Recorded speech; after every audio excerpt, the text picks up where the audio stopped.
সব রকম সবজি দিয়ে এই খিচুড়িটা আপনারা একবার হলেও ট্রাই করতে পারেন। এটা যতটা মুখরোচক ততটাই কিন্তু স্বাস্থ্যকর। আজকের রেসিপিটা ভেজিটেবিল খিচুড়ি।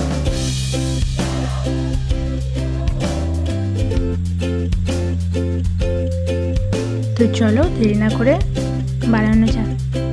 তো প্রথমে নিয়ে নিয়েছি চাল ও মসুর ডাল, সেটাকে ভালোভাবে ধুয়ে আমি প্রেসার কুকারে নিয়ে নিয়েছি, যেহেতু আমি রান্নাটা প্রেসার কুকারে করব।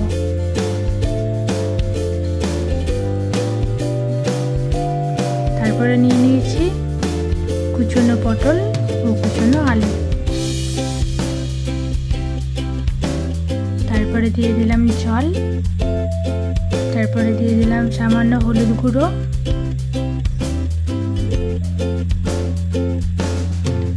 আর দিয়ে দিলাম প্রথম থেকে ভেজে রাখা বাদাম, ওগুলো আমি শুকনো কলায় ভেজে নিয়েছিলাম। তারপরে দিয়ে দিলাম কড়াইয়ের তেল, শুকনো লঙ্কা, তেজপাতা, গোটা এলাচ, দারুচিনি আর কয়টা লবঙ্গ। তারপরে দিয়ে দিলাম আদা, রসুন, পেঁয়াজ, লঙ্কা বাটা। তারপরে দিয়ে দিলাম কিছুটা হলুদ গুঁড়ো, তারপরে দিলাম জিরে গুঁড়ো। এখানে আমি ধনে গুঁড়ো দিইনি, কারণ ধনে গুঁড়ো ছিল না। তারপরে দিয়ে দিলাম কিছুটা লঙ্কা গুঁড়ো,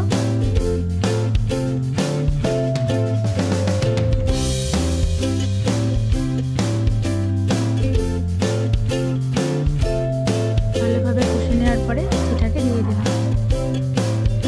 এটা আমি অন্যরকম পদ্ধতিতে রান্না করছি, যেটা তোমরা মনে করলে ট্রাই করে দেখতে পারো, অনেক সুন্দর হয়েছিল খেতে। তারপরে দিয়ে দিলাম স্বাদ মতো লবণ, যেহেতু আমি প্রথমে দিইনি তাই একবারেই দিয়ে দিচ্ছি। তারপর দিয়ে দিলাম চিনি স্বাদ অনুযায়ী। দেখো কতটা সুন্দর হয়েছে, খেতে সুন্দর হয়েছিল।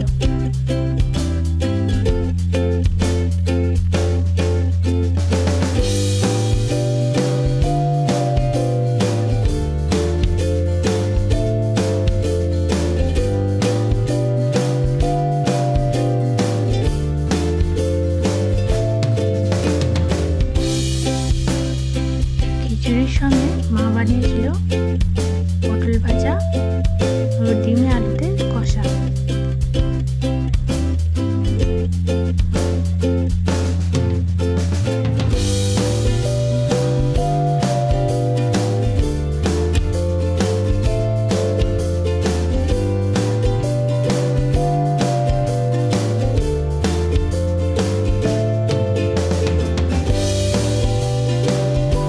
বৃষ্টি ভেজা দিনে খিচুড়ি ডিম কষা খেতে অসাধারণ লাগে।